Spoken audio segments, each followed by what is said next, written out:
to you and yours. As always, as always, as always. Divine present moment to you. Let's go, people. Divine present moment to you. Now he's starting to get loose.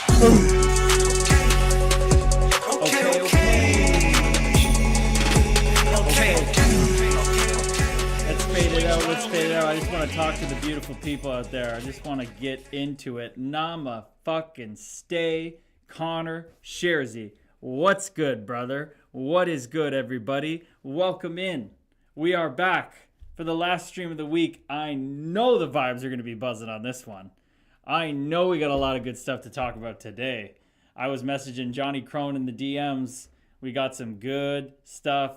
People, welcome in, welcome in. Braden Torado, Spurt, Dan Bett, Daniel Levitt. What's going on, people? What's going on? Who we got out in Kickland? Not much in you, brother, says Shersey. Just buzzing, bud. Just buzzing. Just reviewing, before this, I was reviewing Gudis and VL. My good buddy Jeff VL and my absolute guy I despise, Radko Gudis. Guy's a piece of shit. I am not holding back in this one, let me tell you. It's despicable what that guy did to Jeff VL in that game the other night. Just despicable. Just pile drive him in the ice. Guys who take people down, man, I tell you, they get the ego going, Shersey, that I'm just watching. I watch the ego do somersaults and flips when guys don't back up their shit in fights, and they then proceed to injure people by not backing up their shit. Oh my God. Does it ever fire me up? Landon Hookie, what's going on, brother? Namaste to you and yours. Thanks so much for joining, brother, out there in the Always Hungry League. Just grinding, baby. Just grinding. Getting his feet wet in pro hockey. I love to see it, Hooks. I hope you're doing well, pal. Hit me up whenever you want. Whenever you want to chat. Nolan Thompson, welcome in, brother. How the hell you doing, buddy? How's the meditation journey going? Please update us. You know that's what I'm here for. Low and Coriel Estate? Low and Co Real Estate. Man, the handles get me sometimes. Without the spaces, it's hard for me to frickin' read it. Tom Lowe from Low and Co Real Estate. What's going on, brother? Welcome in. Where are you tuning in from? Where's Low and Co Real Estate? Let's get you some business here. Where are you tuning in from? Shout you out. There you go. Okay. Where are you doing real estate out of, sir? Let us know. Shersey, how the hell are you? What's going on? Oh, there we go. About time. There's CL. How's it going, kid? Glad to have you. Namaste. Divine present moment to you and yours, CL. Fort Saskatchewan, Alberta, Canada. That's where Low & Co is from. Love it. Tuning in from out west. What brings you to the stream, Low & Co? What brings you to the Collective Memoria, the Fight Plan stream? Let us know. Oh, we got a little blurriness in the damn cam. What's going on? There we go. Now we got it back. Okay, so Nolan Thompson says, doing well, man. Meditation journey is unreal. Loving it, man. All I needed was to hear it from a legend like yourself. Namaste to you. Namaste, brother. Thank you so much for the kind love and reflection. I'm just fired up that you're on the journey. I'm so fired up. That's what I'm here for. Just let the coolness of the former NHL guy be the guy to tell you to fucking meditate. That's what I'm trying to harness. I'm trying to harness what I fought for, turn it into a positive, be like, get through to the men out here, to the women, to the fellow souls. I don't care what meat monkey spacesuit you're in. I don't care who you are. I'm trying to get through to you. I'm trying to let you know that I want your permanent happiness as much as I fucking want mine, okay? As badly as I was straining for it, I want it for you too, okay? Kajita Ames, namaste to you and yours. Divine present moment to you, Kajita. I hope you're doing so well. We got to catch up, Kajita. I've done 2 talks since we talked. To a junior A team and my keynote on stage. Nobody there, but still, we got to catch up and chat. Woo! Buzzing.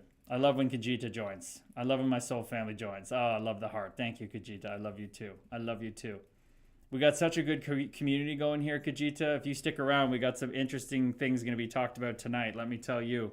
We got this guy, John Crone, who's just been sharing how he's being alienated from his son, William, who's 8 years old. And he's really having a tough time with it, but he's holding on to the love and light. He's walking along beside everybody here on the path now.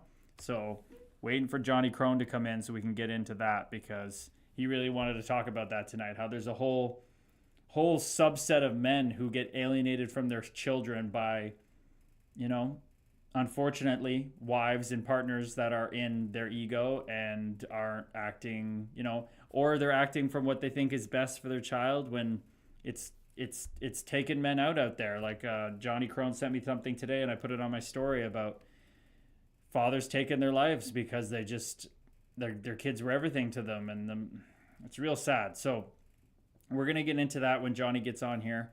I think it'll be great. It really ties into what I was speaking about also that I wanted to talk about tonight, is that, Kyle Heitzner, what's going on, brother? Namaste to you and yours, brother. Chris with that noise. Ray63, thanks for joining in. Cam Sholey, my brother. How you doing, fella? But yeah, that's what I want to get into tonight, people. We had the 3 different thresholds of spiritual awakening. We all are going to feel at least one of these in our lifetime. At least. Some of us feel all 3. I've felt all 3 to some extent. The first one is when you hit rock bottom. And that's the most universal one, right? That's where most people feel it. That's where the things start cracking in what they think is reality. And then you have like the Will Smith way, tippy top, he calls it. There's rock bottom that shakes your world for sure, but getting to the tippy top also shakes your world, because you can't buy anything, get anything, any woman, any amount of money, any experience, whatever. As Will Smith, he couldn't buy happiness. And you realize that nothing's going to make you happy. That's another reality shaking thing. And then the third one is what we all can resonate with at any point in time, is the silent, quiet ache in us, where no matter how good life is, no matter what's happening, it's just not enough. It's just not enough. These are the 3 thresholds of spiritual awakening. I really hit rock bottom, let me tell you. I experienced some tippy top moments, especially in relationships. But I've always had that quiet yearning since a young boy, and you're going to see that in my book. And some people are just more tapped into that than others, right? Some people just have more of a sensitivity to others. Neurodivergence, that's where that comes from. Finn Deneen, namaste, welcome in. Divine Present Moment to you. Mel, namaste, welcome in. Divine Present Moment to you. Lock Talk, everybody, thank you so much for tuning in. We're going to have a great one tonight. The energy's just been building on these streams. Let's jump in the kick stream here. Sharzy is just picking up dinner. CL's having a chill day. Love to hear that. Just chilling. What about you? Sharzy picked up some pizza. CL's going, damn, now I want some pizza. What toppings you got on that thing? Sharzy's going, please pick up some gum so y'all don't grind your teeth.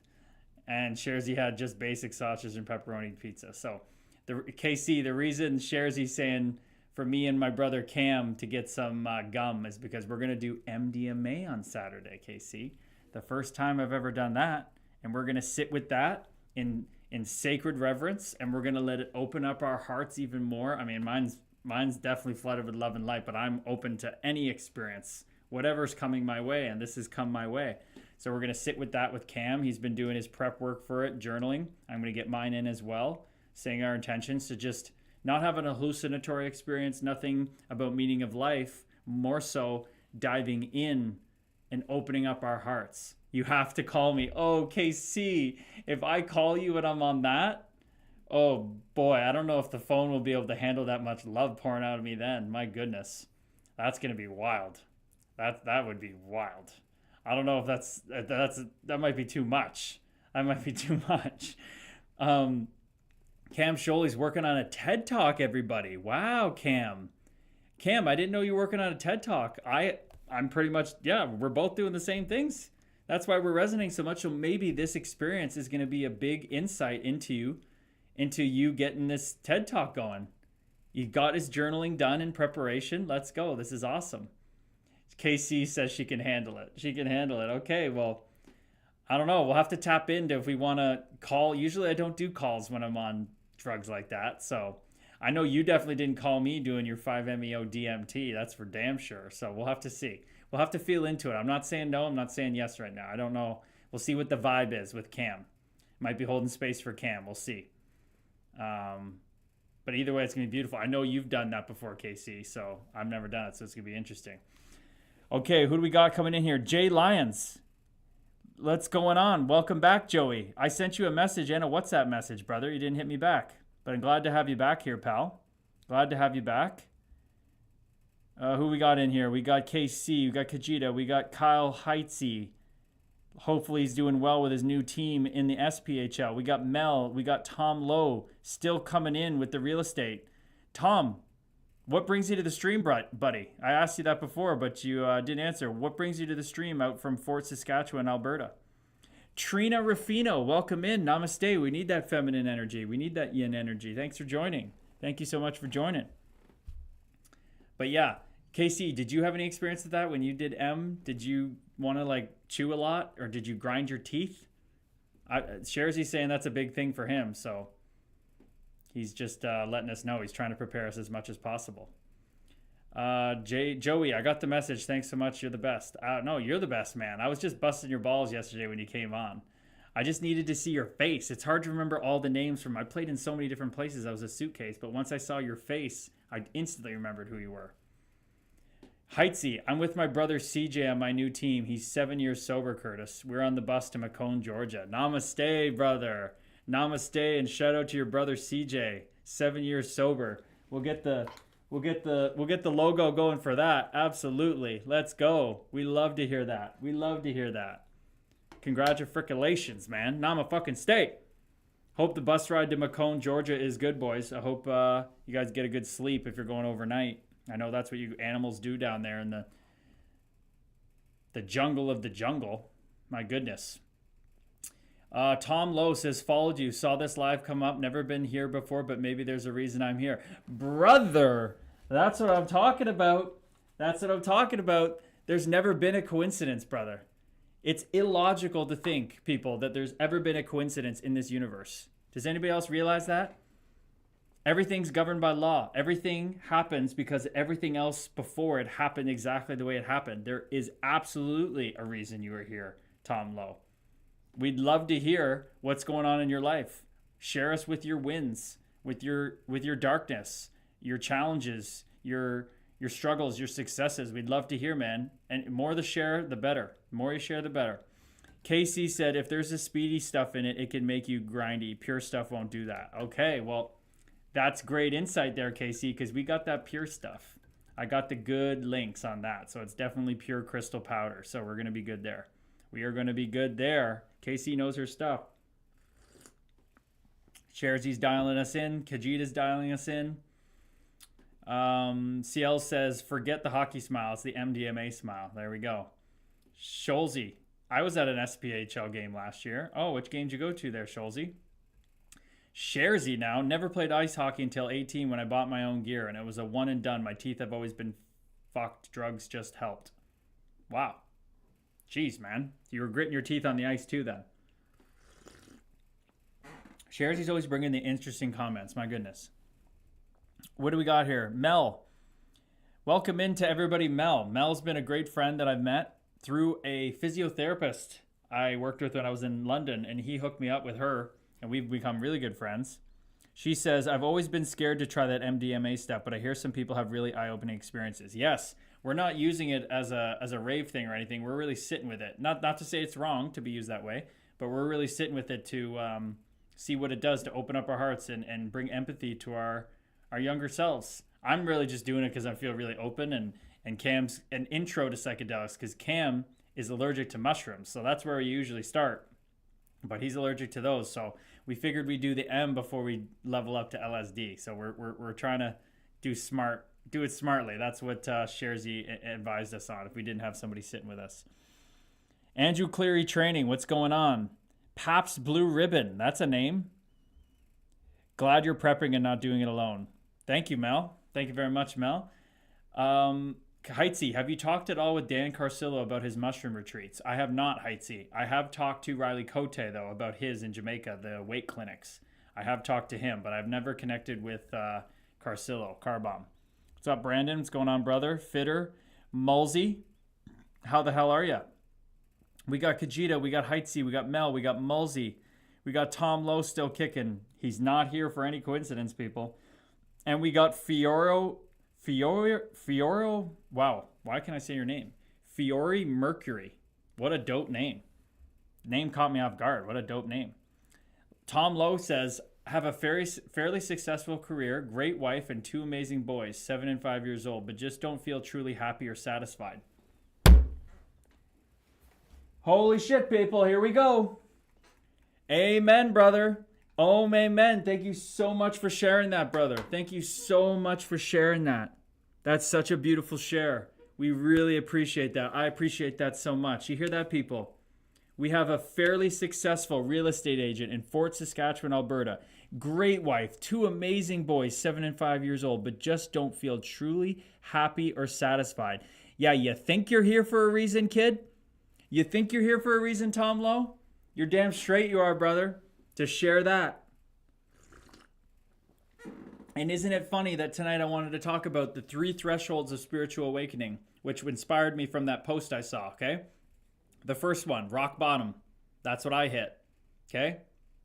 Then you got Will Smith's example. Tippy top, he calls it. You go to the top of the mountain and realize nothing is going to make you happy ever. Or you have yourself, which is what we all feel. This quiet ache. Yours is kind of a mix between having a good life, but also the quiet ache of just like, I have everything and I should feel happy. This is what life and society said. Be successful, make good money, be a supportive father, be able to support a family with a great wife and 2 young boys. What else could I want? Yet there's this ache. There's this ache in you, brother. Not satisfied. There's this hole that can't be filled no matter what you do. And brother, that's what this whole thing coming through this vessel's about, brother. That's what it's all about, brother. That's what the logo on the wall is for. That's what the I is. That's why it says awareness, namaste, collective memoria, brother. Collective remembrance of who we really are. I can tell you unequivocally, without a shadow of a doubt, the reason you feel that way, Tom Lowe, is because you don't know who you truly are, brother. I didn't know who I was either. And my God, did I suffer, people. My God, did I suffer. And nobody's suffering is worse or better than anybody else's, okay? So Tom Lowe, what's the answer? To remember who you are, okay? But you got to do the work to do it. And you will do the work if the pain of this unsatisfied feeling and this quiet desperation, this ache for more, for permanent happiness is strong enough. And if it's not strong enough, you probably won't do the work, because this is the journey and purpose of our life, is to do this. We come here into this meat monkey spacesuit of a body to forget who we are, just for the pure joy of waking back up to it. Okay? So you start where we got to start. You got to start with meditation, brother. You got to get a meditation practice going. Have you ever meditated before? Let us know, Tom. I'll stop there. Let us know if you've meditated, Tom. Cam Sholey went to see the Pensacola Ice Flyers. What a place to play hockey that would be. Sharzy, it also didn't help. I waited until last year to get my wisdom teeth removed because I didn't want to quit smoking. There you go. That might do it. That might cause a lot of pain. Sharzy, Chris should have beat the crap Will Smith. Chris should have beat the crap out of Will Smith. Chris should have beat the crap out of Will Smith. Who's Chris? I'm missing Chris. I'm not putting 2 and 2 together there. We see Melanie.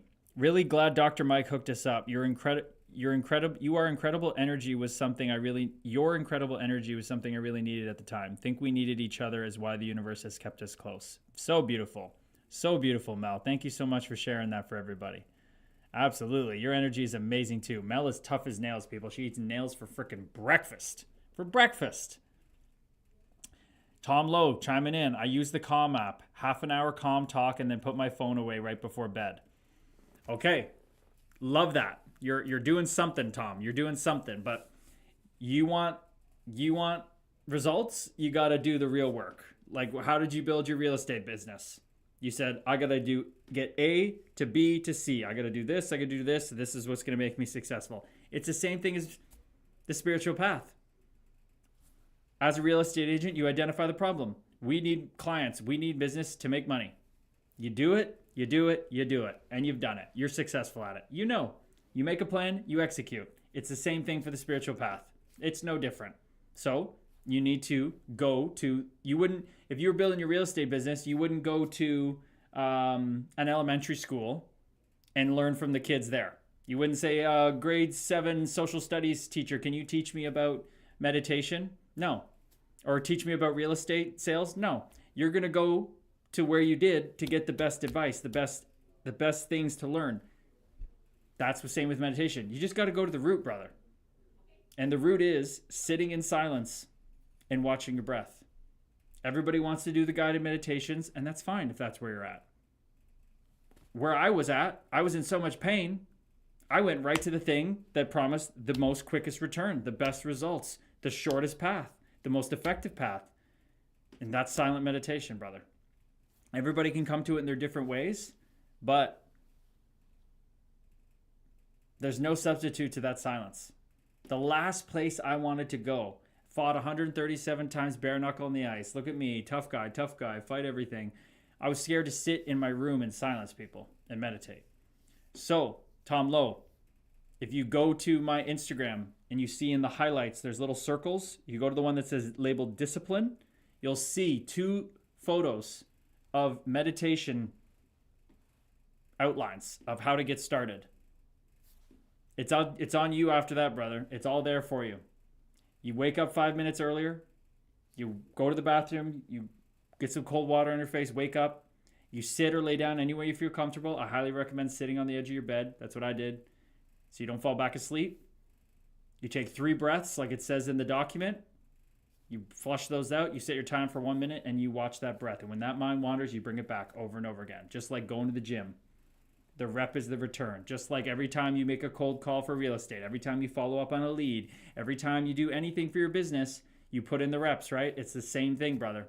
But these are the reps that end all reps. These are the reps that lead you to where you thought you were going, getting the real estate job that's successful, the wife, the kids, and everything perfect. All those things are just what we thought was the middleman for happiness. Mine was playing in the NHL. Playing pro hockey was what made me happy, and I thought would make me permanently happy. Well, guess what? It can't, and nothing can. We are all trying to fill a spiritual shaped hole in our body, in our heart, in our being, with everything else that doesn't fit in it. Only one thing fits in, and that's remembering who you really are, Tom. So, Tom, confirm with me when you go and get that meditation, screenshot it, follow those frickin' instructions. It's all there. It's as simple as it gets. If you can't follow that, you don't want permanent happiness, and that's okay. That's okay. And when the ache in you of not feeling fully satisfied and truly happy gets strong enough, you'll do it. That's how I did it. It had to get bad enough until I did it. And it got bad enough, so I did it. Tony Robbins says, when the pain of staying the same becomes worse than the pain of change, people change. That's it, brother. Kimmy 10. Mummy. Kimmy 10 is in here, Kajita. My mom, Kim Gabriel. Thank you so much for joining, Mummy. I love you so much. I hope you're having a nice, quiet night. What do we got here? Matt Anderson's back in the building. Let's go. Tom Lowe says, thumbs up. I love to see it, brother. You get on that meditation. You do it Friday, Tom, Saturday, and Sunday. And I will see you back on the Sunday stream at 7 p.m. Eastern time if you're free and available. And I would love to hear how your first 3 meditations go. This is your little accountability here. Can you get a minute in tomorrow, a minute 15 on Saturday, and a minute and a half in on Sunday morning, the first thing you do when you wake up? You got 3 opportunities. Bang, bang, bang. Come on the stream on Sunday and let us know how it went. The challenge is there, brother. It's up to you if you want to take that bull by the horns now. Melanie says, they teach us in ethics that our 10 out of 10 pain is no greater or less than someone else's 6 out of 10 pain is about perception, and we can never know someone else's perception. Amen. Amen, Mel. That's it. We can't know anybody else's pain. Somebody else, what we would think is something not that bad, is to somebody else absolutely like torture. We all can only walk our own path. We only know our own experience, but we all at the end of the day are the same being, and the pain is our existential suffering as this separate being in a human meat monkey spacesuit. Everybody's pain is on the outside different, but it's the same. All right. Okay, see, Sharzy, I just missed things. Chris Rock. I should have got that. Chris Rock should have taken Will Smith's head off, he said. No grown man going to slap me and get away with it. We're going to square up every time I see them. Well, if it's a life and death situation, yes, square up. But most of the time, turn the other cheek is how I approach it now. CL, so has anyone talked about Celebrini and Bedard's double hat-tricks on the same night a few nights ago? Someone probably did already, but in case not, can we all appreciate the future of hockey right now? Amen, brother. It's incredible. They're both making a huge push for the Olympics. They're buddies from out west. They have a little personal inside competition going on. It's incredible. It's incredible. Oh, CL, Mummy, CL from Ireland wants you to know that everybody says hi. So CL from Ireland saying hi to Mummy. My Mummy's a good Scottish immigrant's daughter, and she loves that part of the world, brother. So that is awesome. And we got Johnny Crone in the building, people. Johnny Crone has checked in. He was bringing the energy tonight. He wanted to talk about some stuff, so he's bringing it. He's bringing it. Lauren Millick is back. Namaste. We love that feminine yin energy. Andrew, welcome in. Got a nice little group of people here. Mummy's hanging out here too. Johnny Crone, my mom's here. Okay, we got Heitzy. I went to church in Virginia and was called by my spiritual voice, my grandfather's. There was 30 people up there, and the minister told me that the devil had faced me hundreds of times, but God would save me. God for me is playing a huge role in my life since I opened my heart to him again. Meditation is great, and I'm glad I've started to do it as well. Namaste, Brother Heitzy. Thank you so much for sharing it. We honor your path with Jesus. We honor that, brother. And hey, it's all love and light. At the end of the day, everybody can interpret that book how they want it, but the core message is love and light. Absolutely. Mel, what do we got? If it would help with meditation, Tom, I often log my meditation. That way you can see the numerical difference, just like logging money in deals. Look at that. Mel's tailoring her feedback for you, Tom, to real estate terms. Look at that. She's that's so beautiful. You did that, Mel. We're all just trying to relate to people, and communication can be so hard. Words are so clunky. My goodness, I know that me and my mom, we just, with our words sometimes, we think someone understands us and we communicate it one way because we think in our head they understand what we mean and they can read our minds, but we can't.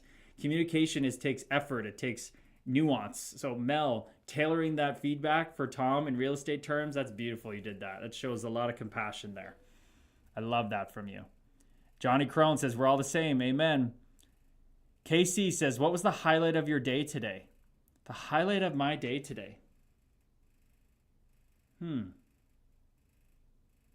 Highlight of my day today.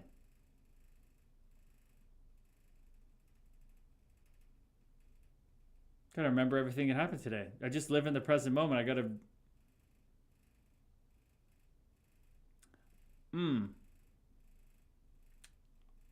Going home to see my mom for a little break was very nice. Honorable mention.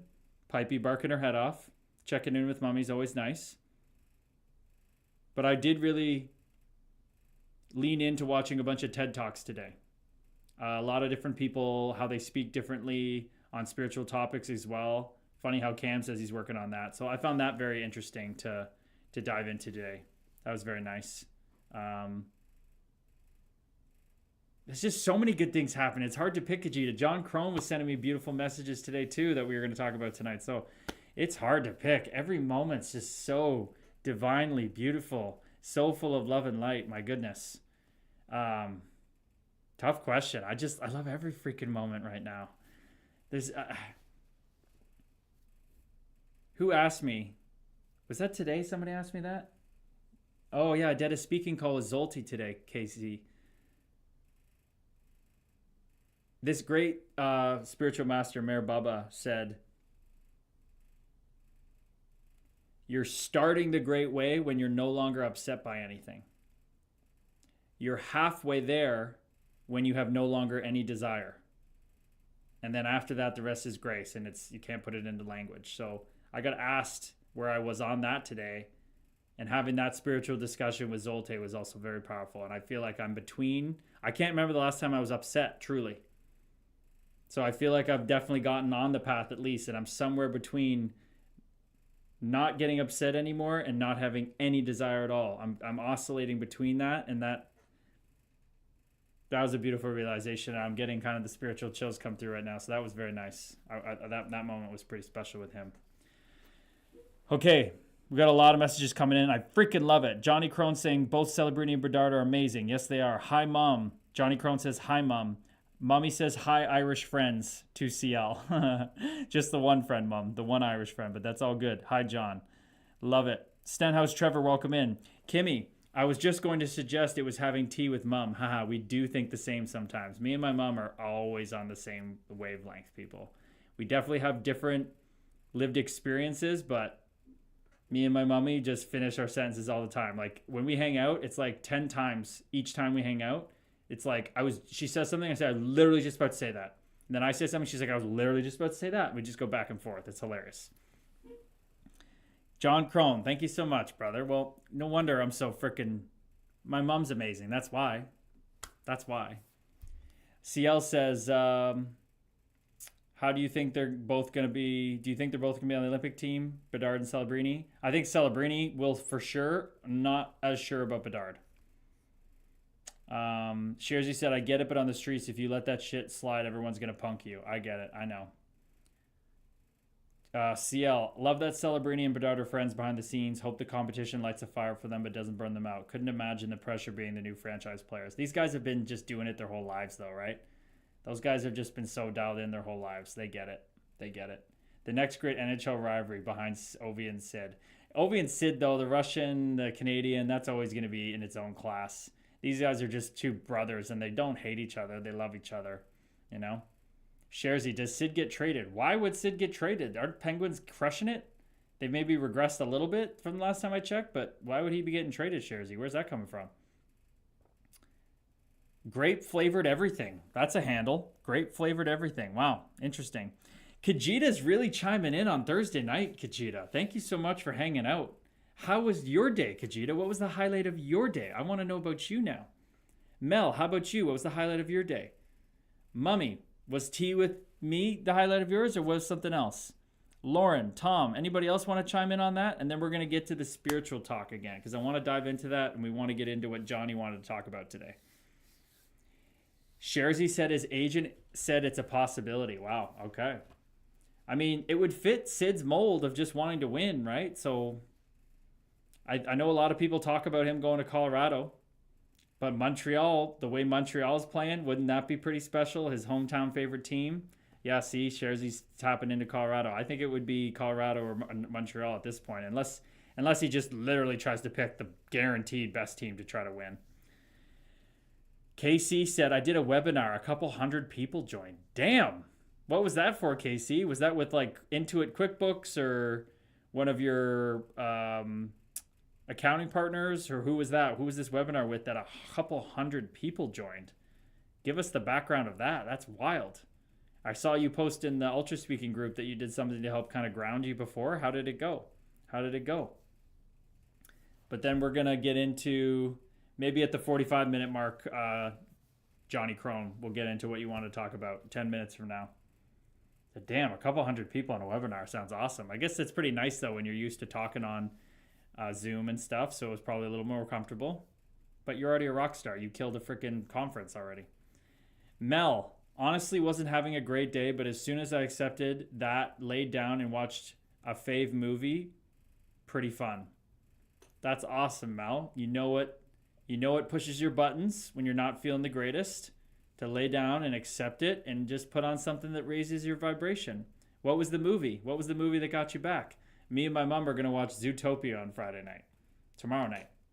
She heard me talking up how much I love Zootopia because I think she mentioned Zootopia 2 was out in theaters. And I said, oh, I love the first one. And she said, well, maybe we should go watch it. And I said, we got to watch the first one. So that's what me and mommy are doing for our hangout tomorrow night. What a couple days I got coming up, people. When I'm not streaming, I'm still doing dope stuff. I love streaming with you guys 5 nights a week. But my goodness, I get to spend a night with my mummy watching Zootopia, which is one of the dopest kids movies ever. So funny how they work in all the animals. There's so much deep wisdom in it. I'm sure I'm going to pick on more of it than last time, further along on my journey here. But then I got Cam Sholey on Saturday. Like, what a freaking couple divine present moments I got lined up. My goodness. Cam Sholey says Sid wants another cup and it won't be with Pittsburgh. That's true. But does he really need one? He's already got 3. He could do a special thing there. What if they won with Pittsburgh? Like, what if they just, like, they have been pretty good this year. My ego would roll and puke if Kyle Dubas won a Stanley Cup. I'm not gonna lie. That's my ego though. But from the higher perspective, I love that for them. But from the ego perspective, KC, yes. Okay, I was right. Yes, Intuit and Ramp, accounting technology tool sponsored. Virtual is pretty easy for me now, but I was still buzzing. It was an automation and AI in accounting. Oh, very interesting. So it got you a little bit buzzing again with the speaking, eh? Casey's been a little not as getting up for it these days, but that got you back in the mix a little bit. Did you get paid for that, Kajita, or is it just out of the grace of your own heart? Or are you getting compensated because this is the workspace? I'm hoping you're getting compensated. Might buy you a little bit more sushi out in Japan, right? When you go with your brother. Not that you need that. Freaking boss woman Kajita is. Okay, Tom Lowe. Most realtors are annoying and always talk about work, so I won't be that guy. Haha. Seeing my family after work is tough to beat. Amen, brother. There you go. That's something beautiful. I'm so excited for you, Tom. I'm so excited that you shared that, man. That you shared that just you got everything, but it just still feeling a little or a lot unsatisfied and unhappy. So I'm really pumped for your meditation journey, man. I really want to hammer home how encouraged I am and how much I'm hoping that you treat yourself and all of us. Because when you heal yourself, you heal all of us. So I hope that you lean into meditation tomorrow morning, Saturday morning, and Sunday morning, and come on that stream letting us know how it went. I would love that. Mel, haha, love that one. Watch Guardians of the Galaxy as one of my faves, but I haven't fully been able to enjoy it since my mom was so sick. Got new lungs in August, so it's another reason for gratitude. Oh my goodness. First of all, Guardians of the Galaxy are sick movies, absolutely. But you haven't been able to enjoy it since your mom was so sick. Oh no, she got new lungs? Your mom got a lung transplant? Is that what you're saying? Because that's gnarly as hell, if that's what you're saying. My goodness. CL says, yeah, that makes a lot of sense, but damn, it would be weird seeing him out of the Pittsburgh yellow after such a long run. I agree, CL. I don't know if I'm about it. Sharzy said, it was weird seeing Kane leave the Hawks, but it happens. That's true. Sid's on a different level. Of course, Kane's awesome, but come on. Sid in anything but the yellow? I don't know. He's won 3 cups. Does he really got to chase that, or can he just be one of those guys that plays his whole career? I don't know. I think if Sid was all about his ethos of just winning, then you think he would go. But he's a loyal guy, really loyal guy. I'm sure he would hope more than ever that the Pens can just figure out a way to just have a crazy run. Kane is the greatest American ever, also has 3 cups. Well, that's the difference for us here, Sherry. You are an American from Illinois. I'm a Canadian. Sid's Canadian. There's no comparison. No comparison to me. Not even close. Kane has got the best hands, arguably, ever. Greatest American ever. But that don't mean he even sniffs Sidney Crosby's jockstrap that he's worn since junior, that he keeps getting restitched. Can't even come close to that. Kane doesn't even want to go in the corners. You could say he doesn't have to because he's so skilled, but that guy don't go in the corners. So I love him. He was so nice to me when I was with the Hawks. Super nice guy. His dad was literally like, why aren't you in the lineup every night? Borierecki's like knocking off my son's helmet. I'm like, you go ask the GM. I don't know. Unreal guy, Kaner was to me. He thought I was fucking nuts. Yeah, they're just different players. Like, you just can't even compare. You're never going to be able to compare a winger to a center. Like, Ovechkin's, the only one you could put up there was Sid because he's the greatest goal scorer of our time with also the most hits he's going to finish with. But a center just is so much more impactful. Mel, 100%. She's got bigger scars than me now. Where do you think I got my nail eating from? Holy cow. No kidding, Mel. No kidding. My goodness. Those got to be some massive scars to freaking put lungs in there. That is, what a crazy procedure that must be. Mariano Colicchio, namaste. Divine present moment to you, brother. Back to our Cuba days. Me and my brother went on vacation to Cuba. I took my little brother for some fun, and we ran into another brother and a younger brother, Juan and Mariano. Boy, did we have a time. I hope you're doing well, brother. It's been a long time. Been a hell of a long time. Hope you're doing well. We got Kajita still in here, still kicking it. Mel, my mommy 10's still kicking it. She must be my mom's probably working on her Gaelic in the background, everybody. She's learning Gaelic so she can go to Scotland and speak it to people. She's thinking about going to live in a little Gaelic community so that she learns it even faster. So freaking impressive. So she's probably watching the stream right now with Gaelic on we're probably on in the background as she works on Gaelic. Johnny Crone's still here. Tom Lowe's hanging. Lauren Millick and Andrew. Andrew's been quiet back there. What's going on with you, Andrew? Haha, look at Kimmy 10. Yup, she's working on her Gaelic. Pipey at her feet. Listening to the stream. What a mother. What a mother. Johnny Crone says, I wish Captain Sirius would have come back to the Hawks after his departure instead of going to Winnipeg. The city had such love and forgiveness for him. That is a tough one for sure. That's a tough one for sure, man. He's been through some stuff, man. Let me tell you. You know, I've been through a spiritual awakening and all that stuff. Wait till Johnny Taves writes his book. I'll be the first one to get that one. I know some stuff about him behind the scenes, which I won't share, but there's some... He ever writes that book, that's going to be a game-changing book for the game of hockey. My goodness. People you think are going to listen to Captain Sirius? No kidding. That's what Mommy's doing, working on her Gaelic. She's making sure we know. Shersey says, Crosby's a better leader. Can't compare any athlete in any sport. Sid does it all. Surely. Sid does it all. He does it all. He even mixes in a tilt. Has Patrick Kane ever mixed in a tilt? No chance.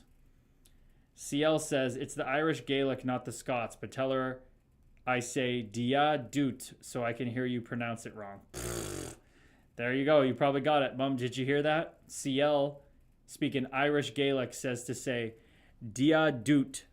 That's what it looks like to an English speaker like me. But I'm sure there's some other pronunciation there. KC's got to run. Heading to Crystals, Candles, and Tarot event. Making a candle with crystals in it. Wow.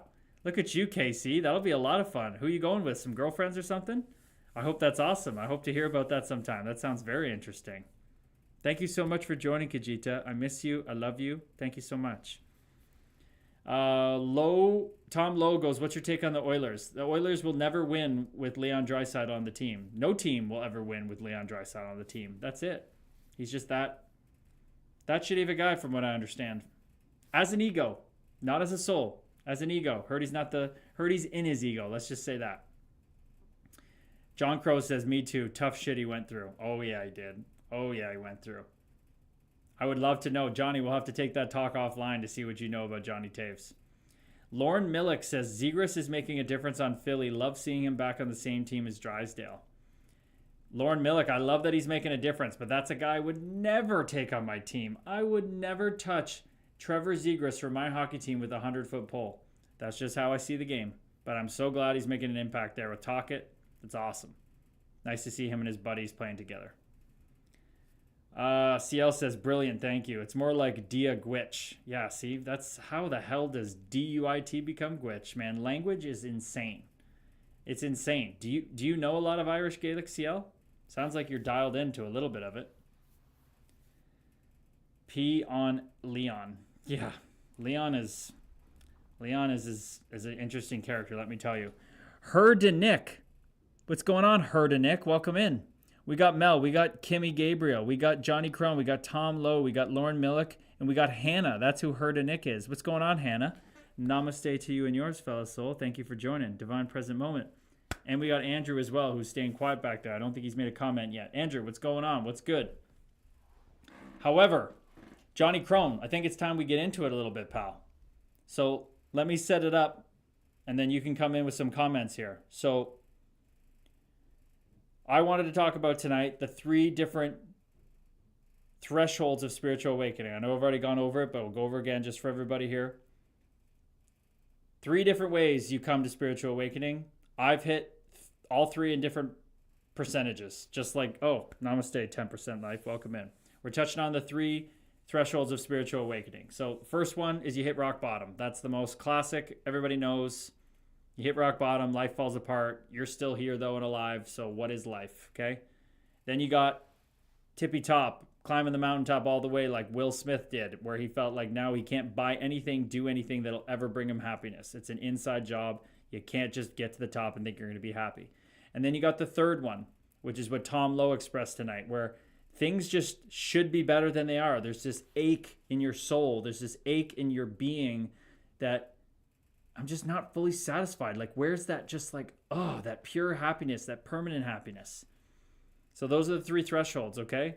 So what brings us to this tonight is Johnny Crone speaking about alienation of fathers and what he's been going through and how he wants to raise awareness that this is a very real thing that he's battling through right now, to be alienated from his son, his 8-year-old son, William, who his ex, who's clearly wrapped up in her ego and in separation, has pried out of his life through the court system, through everything, and how it's been tough to hold on to that love and light. But he's walking the path forward because he's going to be around for his son. When the reconciliation comes, when the time comes where they can come back together, when things get smoothed over, which they will, we're going to be able to show, especially that first stream that we reposted, that Johnny was always putting in the work to hold on to love and light, to be the role model that his son still needs, even when he's not in his life. The same way I would have loved that, obviously, with my dad, but that wasn't my dad's path.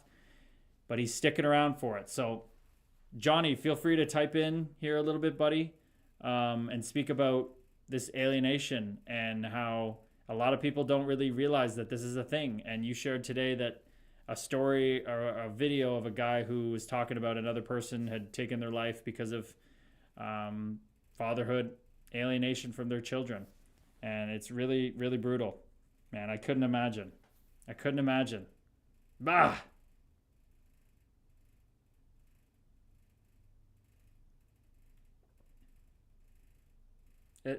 I'm so proud of you though, man. To be finding community, to continue to work at it.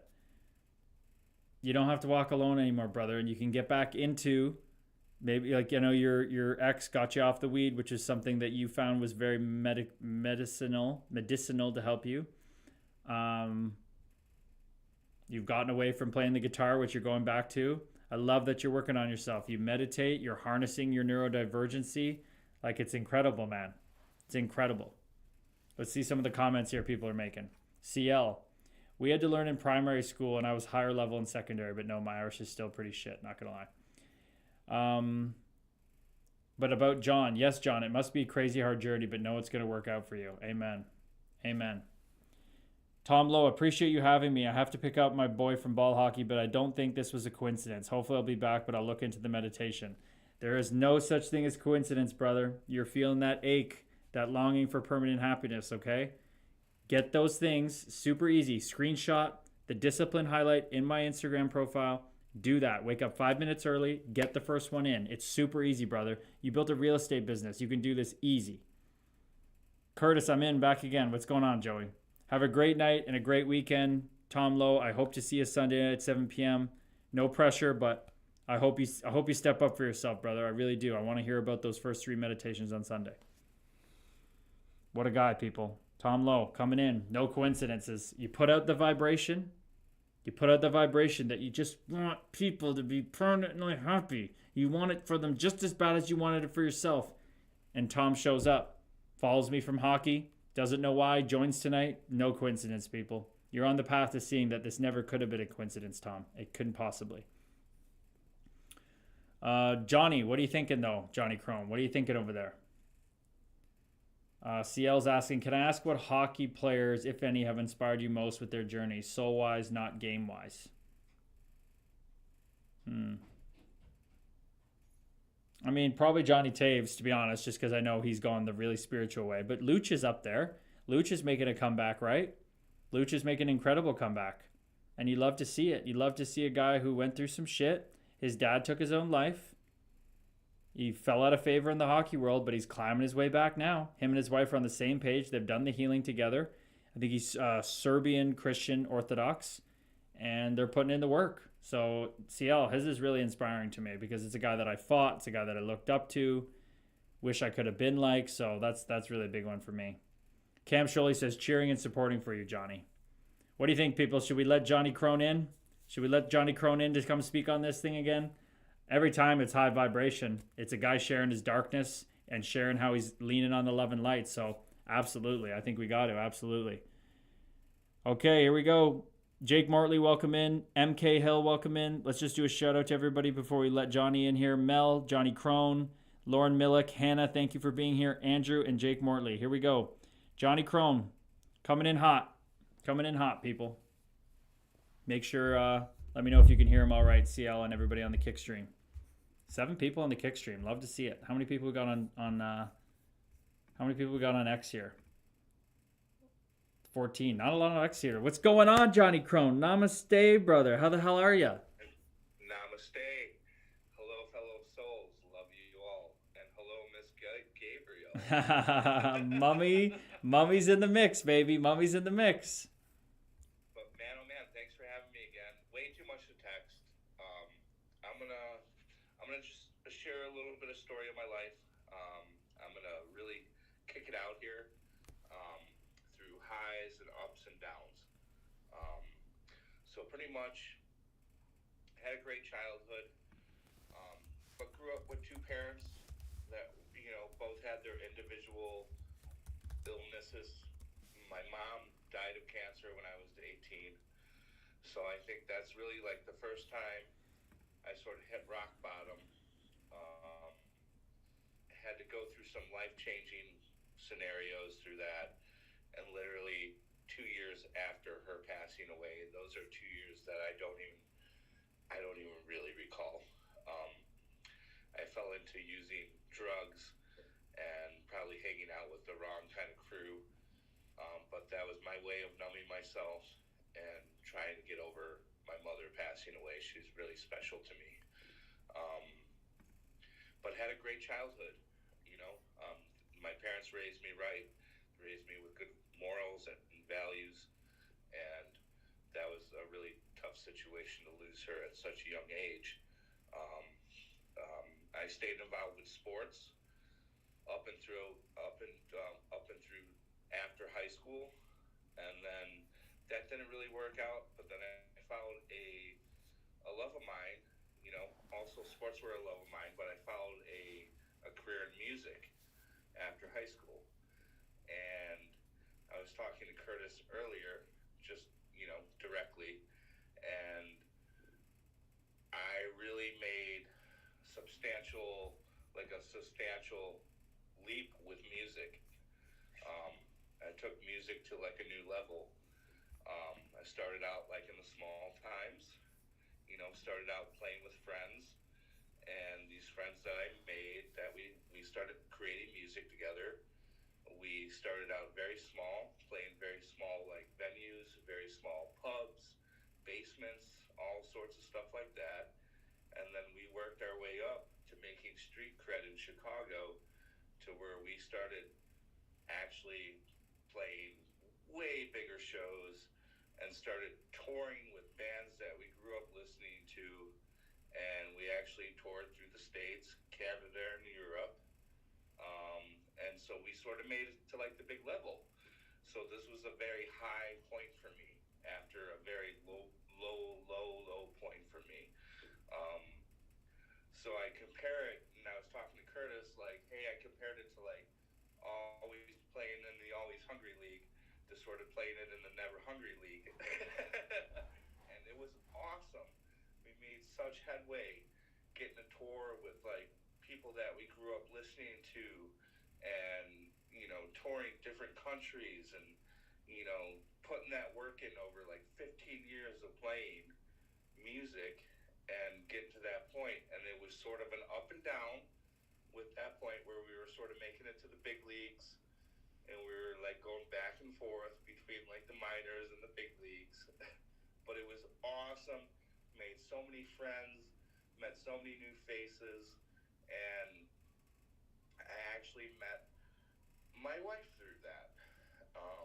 I met my wife in England, Bournemouth, England, and we started a long distance relationship for about a year and a half, going back and forth in between the States and England. And lo and behold, we got married. And, you know, after we got married, we got married in the Caribbean and spent our honeymoon out there and got married alone and did like a little family party for her and her family and friends out in England after we got married, and then spent 5 months apart, still kept the long distance marriage alive, and then eventually she worked her way over here on a green card, and lo and behold, we started a life. Started doing the apartment thing. We had an apartment together for like 7 years and built our way up to owning a home, and did that for about 5 years and worked our way up even more after working hard together and buying a second home. And we decided to, you know, do the ultimate thing, and that was create a child, the biggest miracle in my life. And that was my son, William James Crone. Had a great relationship with my wife, and I know, like, I've said some things about her, obviously, which are playing out now, which I'm not too happy about, but I don't take away from 13 years of a great marriage. It was the most important thing to me in my life. I loved her with all my heart, and I loved what we created together. I love how we built a life together, and I definitely love how we built a soul together. I mean, it's the greatest miracle in life to create a child, and that's my child, William James Crone. There's no really ending point on how it ended. There was no like red flags of like, oh, I saw this coming, this relationship wasn't working out. It just all of a sudden changed after 13 years, and I still don't have the reason for why it really changed. I'm not perfect, neither was she, and anything that she held against me in the end was really petty, unnecessary to me. I've always acknowledged any kind of mistake that I made, but I was always faithful, dedicated, loyal, and hardworking to her, as she was to me. But what she ended up using against me in the end was so petty, and it just seemed like I don't know what got into her head to destroy a marriage and a bond with me and my son. I was a hardworking dad. You know, I was hardworking for her as a husband. I actually changed roles in my son's first year of life, where I ended up being a stay-at-home dad after being a labor kind of worker kind of guy all my life. And his first year of life, I ended up being a stay-at-home dad, fulfilling that like nurturing kind of mother and father role at the same time, to let her move ahead with her career, because I believed in her just as much as she believed in me. I always thought we believed in each other, and I was willing to let go of the usual, oh, hey, I gotta be a man, she's gotta be a woman, you know, these are the things that we do. And I let go of that, and I had the best experience of my life. It was so hard to like let go of playing that man role and giving up working and providing for the family to just provide for my son for his first year of life, and to take on a more of a nurturing role as like a mother figure and a father figure. Well, yeah, and the women have to birth the baby. You're kind of like, all right, like you took time off to do that. Like, go do your career. I believe in you. I'll fill in what I got to do. I'm here for it. No, 100%, and I did it, and I took on such pride with it. It was the most amazing experience of my life, and it was probably one of the most hardest experiences of my life, taking on that role, like, and just letting go of like, I'm like stop working. Like I'm going to stop this like labor thing that I've been doing all my life, like working labor jobs, and I'm going to take on this role and let you move ahead and sort of grow with your career, because I totally believe in you and I want you to grow in your career, and we're just going to work together, and eventually I know I'm going to get back to what I was doing. And that was the lawn company, like the landscaping? Well, I mean, the landscaping company sort of took place after all that, right? Okay. She was working for agencies because she's a sound engineer. She was working for agencies, and she was making way more money than me at that point. I was just working sort of like nonsense jobs at that point, and it just made more sense for me to stay home with William, because the amount of money that I was making was going to pretty much amount to what we would have to pay for childcare. Yeah, I got you. And so, we came to the discussion of, hey, like, you're making more money in your field, you're learning more, you're growing, you have a better opportunity right now. Why don't I just stay home with William so we don't have to send him to childcare? He gets to stay within the family. Yeah. I get to raise him, and So that's what we did. So what happened? What happened next? What happened next? Like, what happened to where you think it started to change? So after I played that role, about a year of being a stay-at-home dad, she got laid off from work. I mean, that's corporate world, right? It happens. She got laid off, and then I was forced to go back to work to provide for the family. So I went back to work doing the same old sort of like labor delivery kind of jobs just to make ends meet. But that gave her time to sort of build herself as more of a freelance in what she learned already in the field, in the corporate world of like being a sound engineer. So I took on a role where I was just sort of gone all the time, like working from like 4 a.m. until like 8 p.m. at night, not really seeing the family. But it was allowing her to sort of build her world with the freelance world. She started taking off with that, and give it like 2 years, she was pretty set in that. And I love her for this. I really do.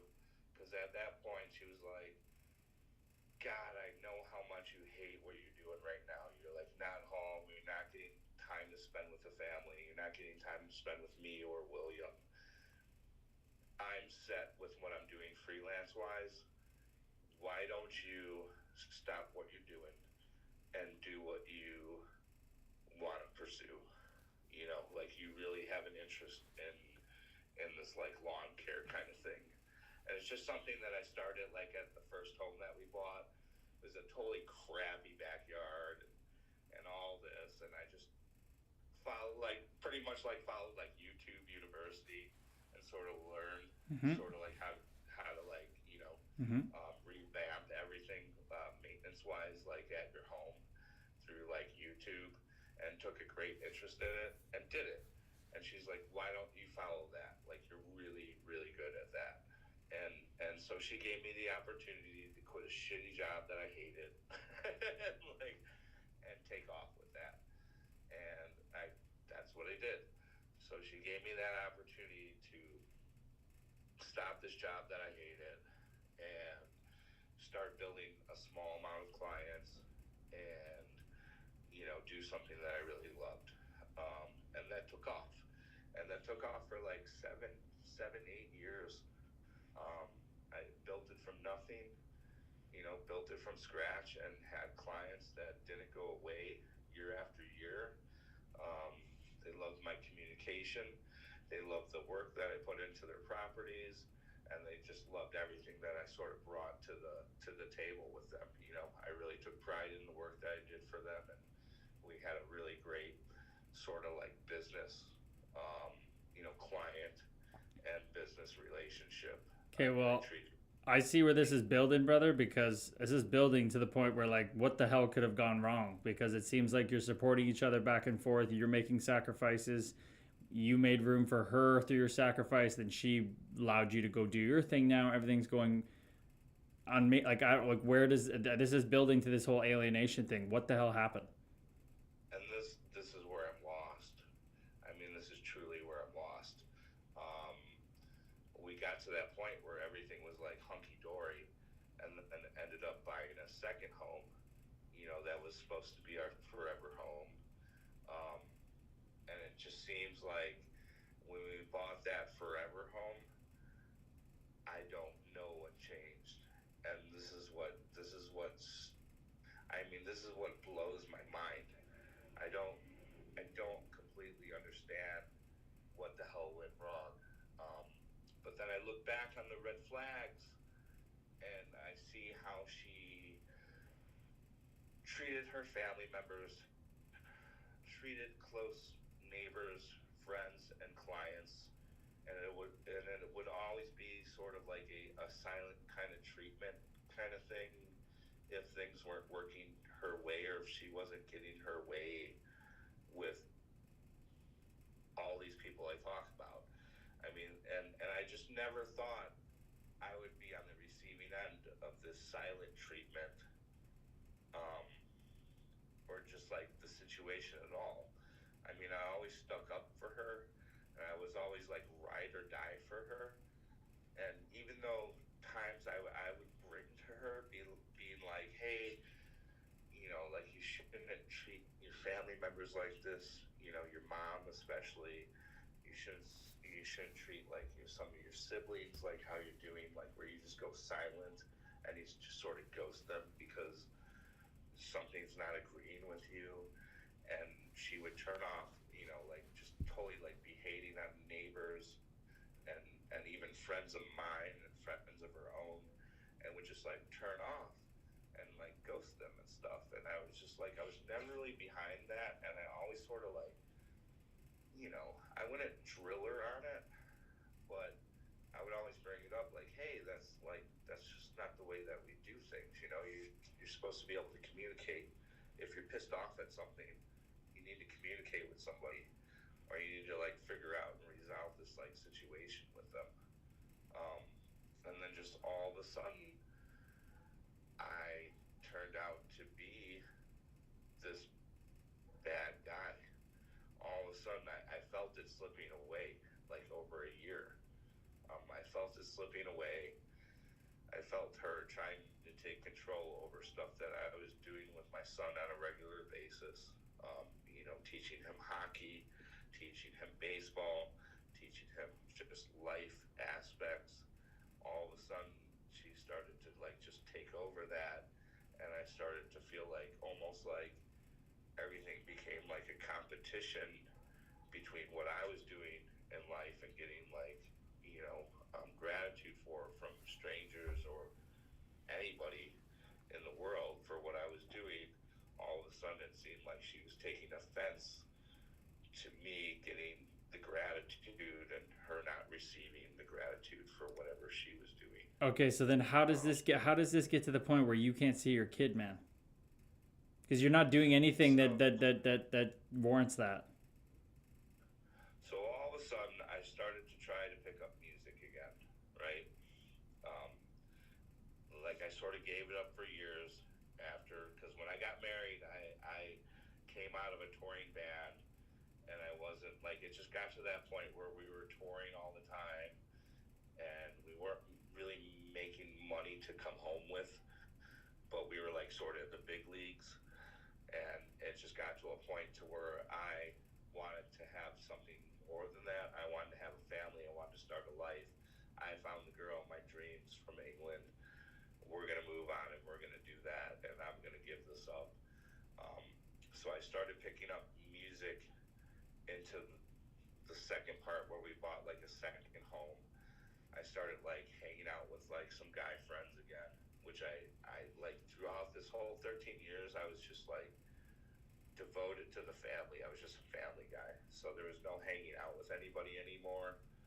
And towards the last 2 years of our relationship, I started bringing in some hobbies that I used to like to do, and that was playing music. And she started taking real offense to that because I guess the guys who I was playing with, you know, they were like at the same age as me, but like not on the marriage life, right? Like they weren't in this life anymore. They were doing their own thing. They were successful. They're single. They're my age, but they weren't into like the family life kind of thing.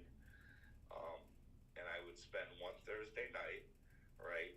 And I would go out and I would play in my friend's basement with them, and we would drink too much. And I'm gonna be honest, like we would drink too much, we would have too many laughs, and you know, like lo and behold, we would do some cocaine every once in a while, on top of like the drinking and like laughing and having way too long of a night. I was always honest with her about what was happening on this one night of the week, but to me it was like my one night to just cut loose, hang out with the boys. We weren't doing anything bad. We're not going to bars. We're not doing anything like that. We're not hanging around women. We're not doing anything like that. We're creating music. We're having laughs, and we're staying up a little too late. And then all of a sudden, she used that against me, and that's what she jumped on. You know, and she even asked. I mean, it got to the point where she did ask me, like, "Hey, this is really bothering me," and I gave it up. I let it go.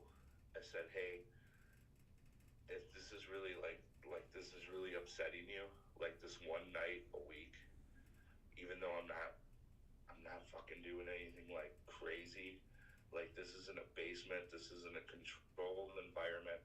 I'm not going out bar hopping. We're not around crazy women. We're not doing any kind of shit like that. We're playing music. We're having laughs. We're reliving our past together. It's the one boys' night out for like, you know, during the week. It's not affecting life. It's not affecting anything. And I'm being totally, truthfully honest with you. She did not like that.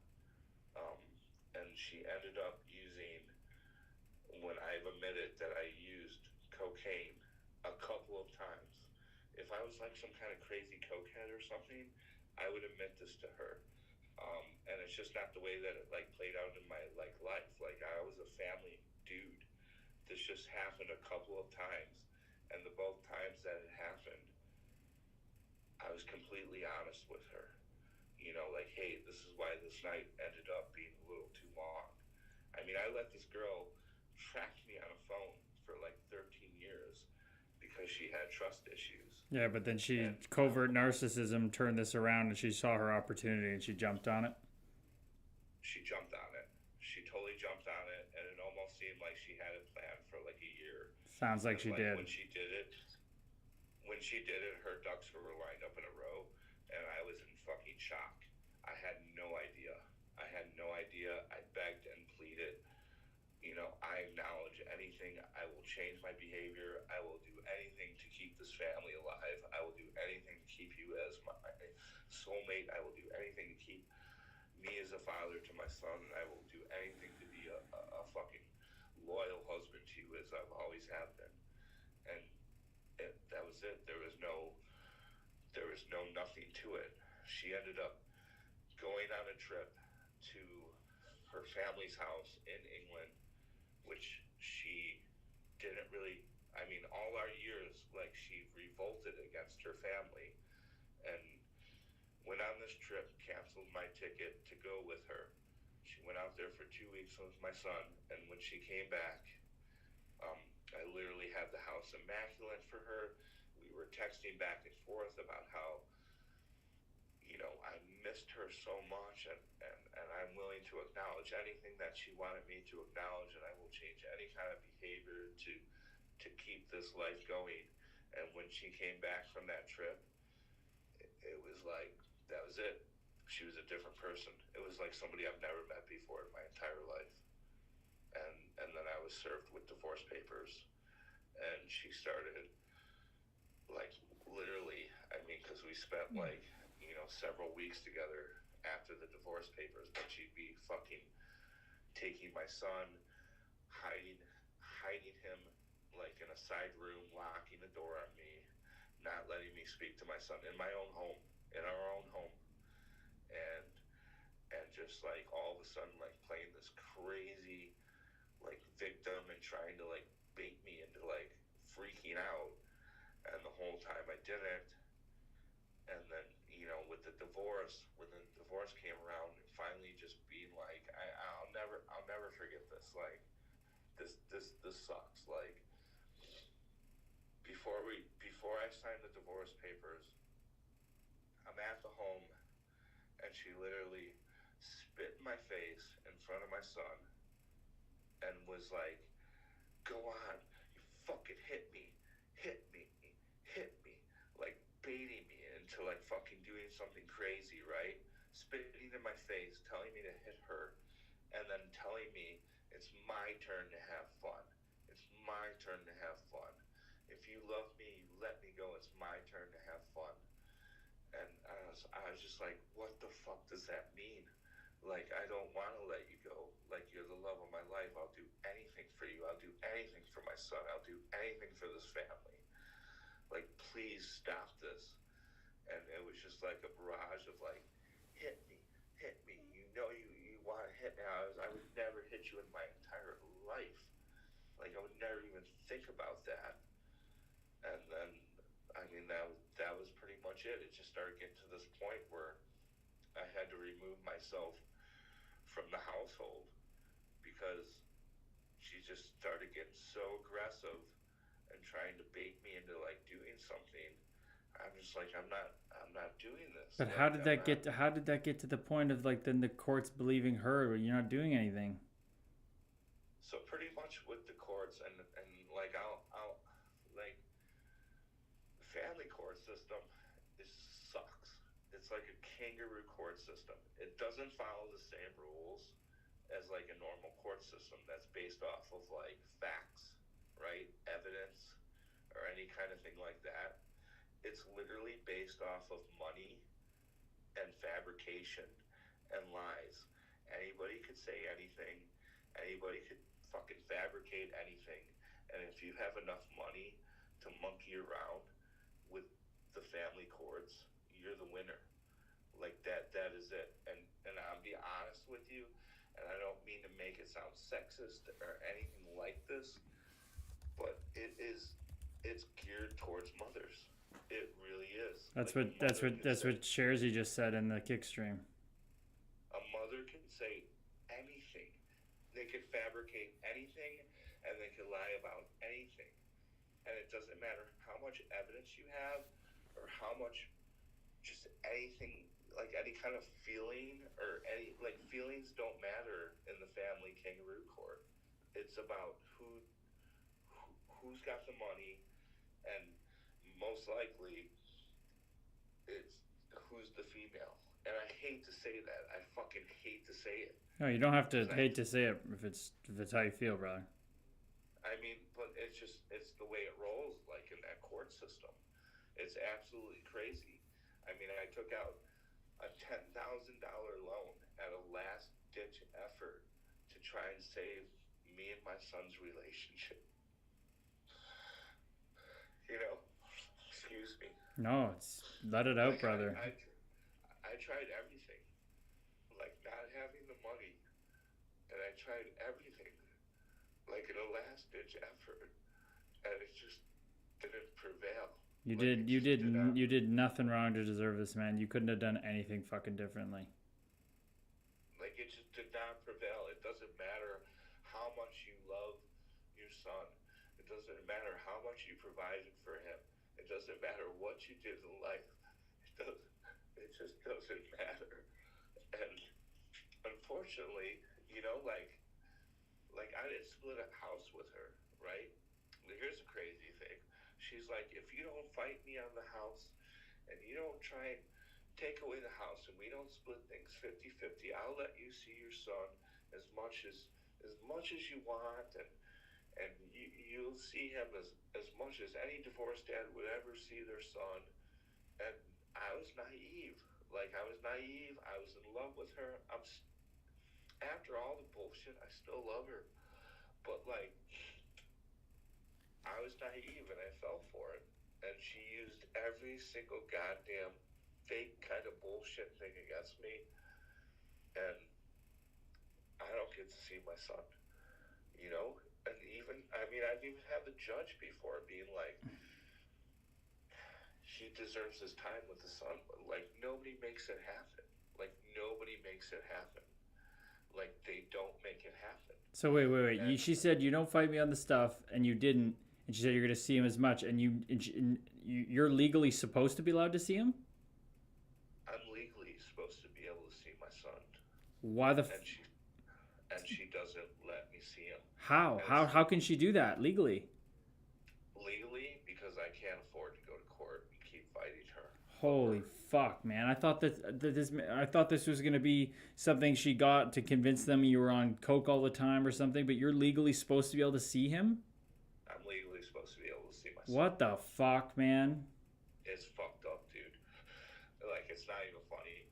And the thing is like, I didn't fight her on the house because I didn't want to take my son out of a situation that I worked fucking hard for over the years to get him into such a good school district and such a beautiful neighborhood that I didn't want to take that away from her and him, because we could have split the house. I mean, I could have got a lawyer at that time and split the house and walked away with a good substantial chunk of change, and she, you know, would have had her half too, but they would have had to start it over, and he would have been ripped out of everything that I worked fucking hard for him to get to. And she played off that. In a sense, I'm glad she played off of it, because I wouldn't want to change that. I wouldn't want to take that away from him. I just wanted to be with my son, you know, and I just wanted to be a good co-parent. And, like, I just wanted to be a good co-parent, and I wanted to be the fucking dad I always was to him. Man, you did nothing wrong, man. And I know you know that. But this is the work of someone who's so lost and doesn't know who they are, brother. And you can't. She doesn't have an identity.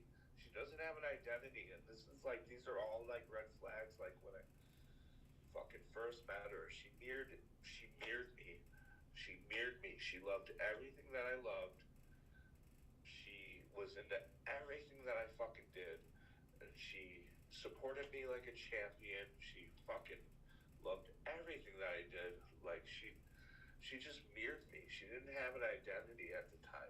She didn't have a personality. And it just seems like, in the end, she stole it all from me. Like, she stole my identity. She stole my personality. She stole everything I was about and kept it for herself. And on top of it, to throw insult to injury, like, fucks me over by, like, not letting me see my son. Like, it's great. Like, I'm telling you, it feels like when I was seeing my son for a little bit after the divorce, and it just seemed like the more and more I saw him, the more and more it was like a competition that she was losing, and she didn't like it. And, like, you know, the more and more he would be like, I want to stay with Daddy. I want to do this with Daddy. Well, the fucking less and less I got to see him. And then it turned out to be nothing. And literally over the past 2 years, I haven't seen my son, like, in the flesh. Like, at all. You know, the last time I spoke to my son was, like, on my birthday, like on June 3rd, when I got like, he was allowed to FaceTime me for like 5 minutes. Man, the fact that you are, like what Brightina said here, the fact that you're here talking about this, man, opening up to this, like, there's a lot of people out there that would be doing a lot of different things with their life, and not good things, brother, not things with love and light. And you are proving to everybody that you're backing up everything with how you acted in that relationship by being on this right now, and not being like, there's some people that do a lot crazier things for a lot less against people that have done a lot less to them, and you continue to fucking hold strong here, man. You have I refuse to give up. I refuse to go down some fucking shitty path. I you know, shit circumstances in my life, and it happened when I was younger. And I think a lot of like my mom and my dad passing away at a young age, like it taught me a lot. Like it put me through some like rough circumstances. So I've been through some shit like already, and I just have this feeling it's just like, you know, what doesn't kill me makes me stronger. I'm not gonna sit there and give up. I'm not gonna sit there and bellyache. I just want to make awareness to like, hey, fathers go through this. It happens a lot, and it's really like untalked about. Well, And what's I'm sure it happens to women too, but the facts are like it really happens to fathers a lot more, yeah. and it's not fucking right, and it's not talked about. Well, dude. Like as men, we're just supposed to suck it up, right? Yeah, that's what I'm saying. Like, most men out here are struggling because they don't know who they are. They don't have an identity. They don't know how to work hard. They don't have purpose and meaning, but they're not doing anything to do anything about it, and they're blaming everybody else. You're not fucking... You took everything on the chin and kept moving forward. You're the antithesis of the men's problem in society, but it just shows that life doesn't... It's still going to just do what it does. It doesn't matter. Like, but fuck. It's so hard to see in these circumstances. But the reason you're here is because you believe in something bigger at the end of the day. Like you believe that, exactly. You believe in whether it's reuniting with your son, love and light of your spiritual beliefs, harnessing your neurodivergency to get you through the shit you went through with your parents and your... Dude, you're here for a reason, brother. Even more than your son. You're here to fucking shine light into other people's lives, man. Yeah, life is it's ups and downs. And I hope to finish on it up. And I hope in my heart, my soul, my love and my light, I know I'll see my son again. Like I know I will. Like there's no two ways about it. I'm not going anywhere. I'm gonna fucking stand tall. I don't care what kind of shit gets thrown at me. I don't care what kind of shit I have to go through. I've done it before. Like, she, in a sense, I love her, but she picked the wrong one. Like, I'm not giving up. Like, there's no, like, I'm not that person. I'm not giving up. And I know eventually it sucks. I'm going to lose a lot of his youth. William James Crone, he's going to be turning 9 and on December 13th. These times are really hard for me through the holidays with him and everything. She even fucking makes it hard for me to drop a present off. Yeah, like, bro, I don't doubt it. I mean, this is wild. I'm not even gonna keep like dwelling on it, but it's just like I'm gonna be there for him. I'm gonna get through the darkness. I've done it before, and I'm gonna keep doing it. And I hope anybody who's gone through any kind of darkness or any kind of bullshit in their life, like you get back up and you get on the horse. And you keep pushing forward, and you keep your love and your light alive. I mean, your love and your light, that's what it's about. You just keep going. It doesn't matter what kind of shit life throws at you. There's going to be good shit that comes around the corner too. And everybody catches their karma. Karma's a you-know-what. It may not happen today. It may not happen tomorrow. But it will happen to whoever does you wrong. I believe in karma. I've had my own karma come around to me in my own life, for all the shit I've done too. I'm not perfect. Nobody's perfect. But yeah, I just believe in keeping that love, that light, that hard work, that hustle. I just believe in keeping that alive. And I know one day I'll see my son, and I'll be able to explain to him, in a normal way what went down. He's too little right now. I would never put that on him ever. Even when I was getting to see him a little bit after the divorce, before it got sort of like taken away from me, I would never put that on him. Don't expect to put that on him. That's not his business. Of course not. I just want him to know that he's loved. His dad loves him. He misses him. And I'll be there waiting for him. You sure as hell will, man. And who knows what you're going to be doing by then. I mean, you do different, getting back into the music and stuff, but there might be a way for you to help people like that. Life brings you circumstances and lessons to learn from and molds you into what it wants you to be. And who knows what this is going to take you on your path, man. You end up helping a lot of other people. Who knows what you get into? You have a lot of passion, man. You could become like a huge spokesperson for this. You could use your social media to grow awareness with this. It would just get to the point where you could build so much almost like social credit against her to be like, what the hell? And we could like get a whole movement. Like, come on, lady. Right. You know what? But also too, I respect her as a mother. I mean, that's the mother of my son. I respect her, and even though she's put me through the fucking worst times in my life, I mean, even over like losing parents at a young age and like through death and that kind of stuff. What she's put me through is the worst shit I've ever experienced. I'll tell you that. But in my soul, my light and love, I forgive her. I do. It's the craziest shit to say. I forgive her. I say a lot crazier shit than that. So that's what it's all about. You don't forgive her. You are doing it for her, but at the end of the day, you do it for yourself and for your son, because it's not going to get fixed through violence. It's not going to get fixed through anything else than just standing in love and light. Right. No, I forgive her for what she's done.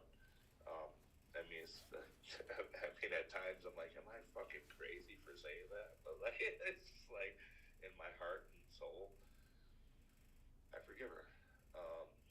It makes me stronger. It just makes me want to push harder, and I just hope to see my son one day, and I love him and I miss him. Fuck yeah, you do. So how are you channel? You need to, like, this is one way to channel this and express it, but how else are you channeling it? You're taking care of yourself in meditation. You're getting back to the guitar. What else are you doing? Literally, like, the meditation has been like really cool, like learning it from you. So I thank you for like the guides to that, because that's the first time I've ever like even experimented with that. Been fasting. I have been trying to get back to playing guitar, and I've definitely been trying to reach out to old friends and just make amends, being like, hey, I didn't talk to you for 13 years.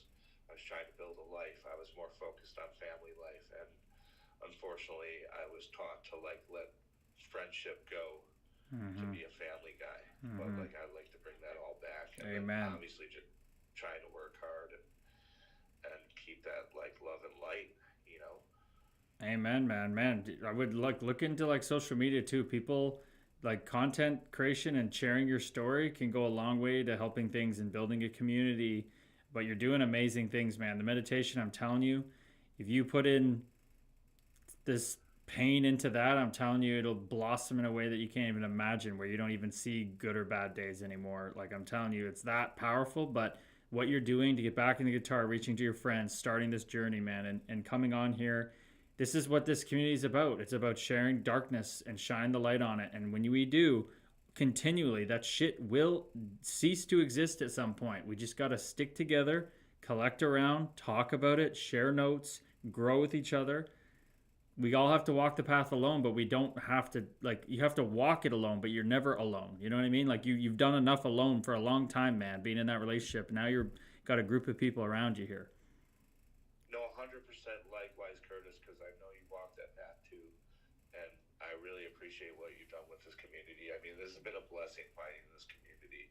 I mean, I've been trying therapy for the past year, and I'm going to tell you 100%, it doesn't even compare to like just like the past like couple of weeks, like getting to hang out with you and getting to chat with you. 100%. Like, I mean, I feel with therapy, I'm a bit old school.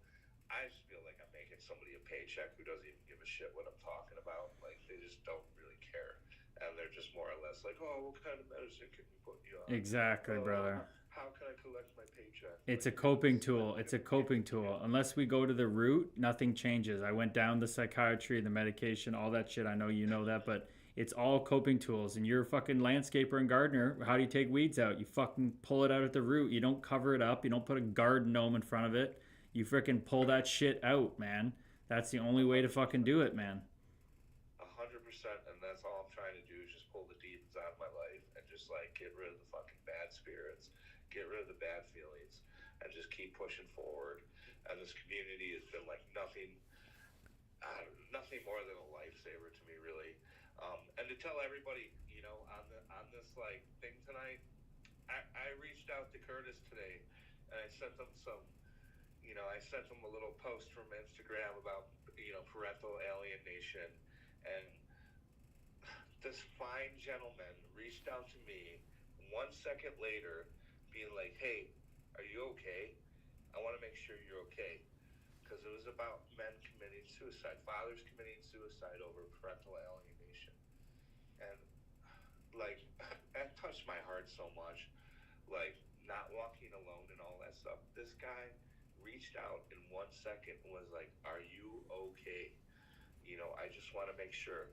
I'm not trying to ruffle your feathers or upset you. I'm just, are you all right?" And you don't know how much that meant to me. And, like, I felt for the first time in 3 years that I truly was not walking alone. I had a buddy who reached out in 1 second of a post to him and was like, "Are you all right?" And then once I responded back to him, was like, "Hey, dude, just hustling, just busting ass, and I would like to bring this to, you know, the platform tonight." He's like, "Totally cool."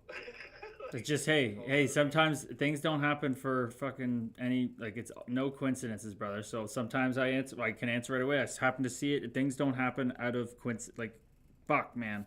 It's what it's about, brother. It's what it's about. You need it at that time. You ask for it. You reach out. This is how this works. It's not always going to be there because people, you know, don't check their DMs or whatever the fuck. But it's just, everything happens how it's supposed to happen, brother. And I did the assist training. That led me to, just because of my dad and my pain, I shine the light on that. I do the assist training, then I'm able to see. You send me that, I immediately have to go to, are you safe? Are you okay? Are you making plans? Like, you have to go to that because we have to be able to talk about hard conversations or nothing changes. You going to your therapist and, like, not having that connection doesn't do anything. Coming into the root of it and talking about real shit is how things change. It's just the oldest thing in the book. Cavemen sit around the fire, tell fucking stories about the day. That's all we're doing here. We're just doing it on the internet now. You're sharing what I went through today, what you went through today. It's in this modern world where we're all disconnected and siloed. We got to circle up online with when we need to. Consciousness is consciousness. Doesn't matter we're not in the same room. It's the same shit. I feel you right here with me, brother, because we're one and the same. 100%. And I just wanted to say, love you, brother, and I appreciate it. And I thank you for the platform again to, like, just speak. Of course, brother. What's going on, man. Of course, and then we're going to get to the point where we're on the school community as we build this thing up. It's live streams now, but we'll have the school community and we'll transition over there. And now it won't be just me on the live and bringing somebody on. We'll all circle up. We'll start off with like an opening type thing where we all connect, and then we'll break out in breakout rooms, and you'll have different people every night. I want it to be so open. I want a 15-year-old girl to jump in with John Crone talking about the shit he went through. Then I want a 20-year-old, 5-year-old guy who's addicted to porn to come in and talk to John. Like, I want everybody coming in, sharing their shit. You know, sharing their shit and realizing we're not fucking alone. You couldn't possibly be alone. All of our shit is equal. Nobody's better or worse. Oh, Curtis playing the NHL, so his isn't. Fuck that shit. It doesn't mean anything. It doesn't mean anything. You play bands and play at a high level. You get it, man. Everybody's pain is proportionate to their own experience. So we're gonna get around and we're gonna talk. You're just setting the table now for this whole thing, brother. You're setting the table for the whole collective for everybody else, and everybody else can watch this, feel it into their own life, put themselves in your own position in their own way, and we all just grow together, man. It doesn't matter. Like, we're all the same. It doesn't matter what kind of shit you go through. My story is different from anybody else's or yours, and we all have our stories. That's it, man. Nobody goes without pain in their life. I mean, it's just nobody. It's a part of life. That's it, man. And it's just a matter of how we grow out of it and how we proceed to keep kicking ass. That's it, man. CL from Ireland here saying your fight's amazing. Cam, who's a brother of mine here in Owen Sound, says forgiveness is his victory. Like, you're inspiring people, man. No, and I hate right back at you. I love you all. You know, I'm on your side too. You know, if there's anything that you need to reach out for or share, I have an open ear. That's it, people. Hit him up. He said twice now he's been on his open DMs. He's ready to talk. That's how we grow together, people. It's how we grow. Dude, thank you so much for coming on. Thank you for sharing your story in depth. Now I feel like I have the details to understand you fully, and this is what we get from sharing like this. Is now I'm like, okay, I was curious about what happened, and it's honestly more fucking brutal than I thought. And the fact that you've come through this and the way you're shining your light, man, it's so inspiring. What a great way to freaking get this last live of the week, man. And dude, okay, stay on the meditation. Leaning into the expression. The opposite of depression is expression. Lean into your friends. Make those connections you lost connections with. Build your boundaries. Build your boundaries back for all these different places. There's so many lessons to learn here. I can't agree like not enough. I totally agree with you, Curtis. Thank you, brother. Thank you once again for the platform, and I'll keep hanging out. Let's go. We got 20 more minutes. Let's keep vibing for the rest of the night, brother. I appreciate you. I want to see you back Sunday. Hopefully you got 3 more meditations in. Let's do a check-in with your meditation in the chat next Sunday, and we'll get everybody get back coalescing. Me and Cam are going to have a nice Saturday, open up our hearts. Everybody's going to be just tapping into their meditation journey, following John, following everybody here. So keep going, brother. All right, let's go, people. Love you, boys and girls. Namaste, brother. Namaste. Namaste, Holy brother. shit, man. It's wild. Life is wild, man. Wild. Stay safe, says John. Thanks for everybody tuning into that. Like, that's so inspiring, man. Because my ego, the part of me that I know I'm not, loves to just talk right now in the background. Oh, John, what he's gone through is so much more brutal than what you've gone through, Curtis. Oh, la la la la la. You got sent down from the NHL and folded like a cheap lawn chair. This guy got frickin' booted from the wife. It was, man. So this is why you have to do the work, because I can see that thing talking and it wants to strip me down, but I know it's just a survival mechanism trying to make me safe. It's trying to do everything it can to make me safe, but I've done the work through meditation to see that that's not me. It's my sidekick. I just go look at him. Okay. He knows he's Robin to my Batman. That ego is my expression tool. I don't want to pick it up when it's talking and saying crazy stuff. I just watch it. Okay. I go back to love and light. I go back to knowing that me and Johnny are one. I know what I've experienced. I know the work I've put in. That's why I'm getting spiritual chills right now. I'm getting alignment because I'm feeling in truth. Put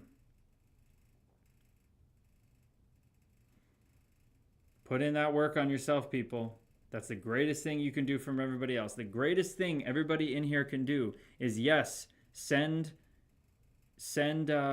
Johnny great messages and all that stuff. That's awesome. But the best thing you can do is fucking meditate tomorrow morning when you wake up, or tonight before you go to bed, and when you go wake up in the morning. The best thing you can do for me in my journey, for Johnny in his journey, for your fellow souls in this community, is to do the work on yourself. Because when you heal yourself, which is the only thing you're in control of, you help everyone else and heal them, and you heal the collective consciousness, okay? Bride Tinez, opposite of depression is expression. Great saying, KG. Felt that. That's from Dr. Edith Egger. I do not take claim over that. A beautiful doctor said that, and it is absolutely fucking true. And that's the inspiration behind this community. I started doing ultra speaking to improve my public speaking. I always knew that talking was important, but specifically storytelling is important.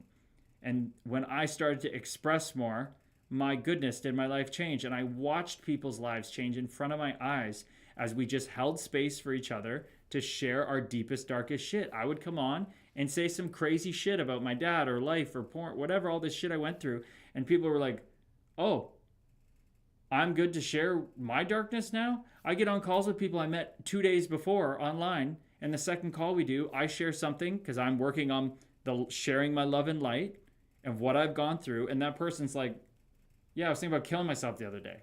Like instantly opening up just when one of us shares our light on our freaking darkness, man.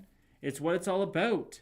It's what it's all about. So I'm here as Johnny is, as everyone else here is to inspire you to express yourself. And we all have a unique way of doing that.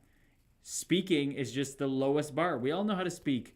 We all love to be conversational narcissists. My God, was I ever one. I love to talk about myself, talk about this, not listening and hearing people. But when we listen, as Cam Sholey likes to talk about, with compassionate listening, we ground in, and through doing the work of meditation, we're able to listen and know that we're not listening to another, we're listening to ourselves.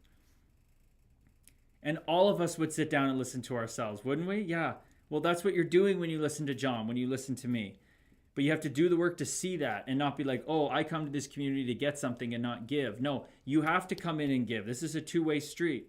This is a win-win-win for everybody. You don't come in. We let you come in while you're not knowing who you are to do the work. But ultimately, you're asked to do the work on yourself, to express what needs to come and express through you, to not be another depressed person in this world, to shine your love and light. That's what it's about here. That's what's about here. We hold each other accountable. This isn't some picnic walk in the park. Yeah, you can't fall out of love and you can't do anything wrong, but you're going to be held accountable. You're going to be held accountable for how you speak. Abracadabra, as I say, so I shall create. You're going to be held accountable to express yourself. I had a guy come in here while you're talking, Johnny, and say some negative comment. I'm like, okay, not for now. I think he's back in here. Chris Nav, are you back in here? Maybe he's not right now, but you're going to be held accountable in this place. This isn't no walk in the park. The spiritual path and the path to the permanent happiness which we all seek, which you're all doing whether you know it or not. Whether somebody comes on this stream and likes what we're talking about or doesn't, or leaves and goes back and plays video games and goes and does something that's not to their highest self, you're going to feel it. If you're not ready, that's fine. This is for space for people who are ready to understand that what you've been seeking your whole life is who you already are. And to stop seeking it outside in the world, to seek it inside, to turn inward and face your demons.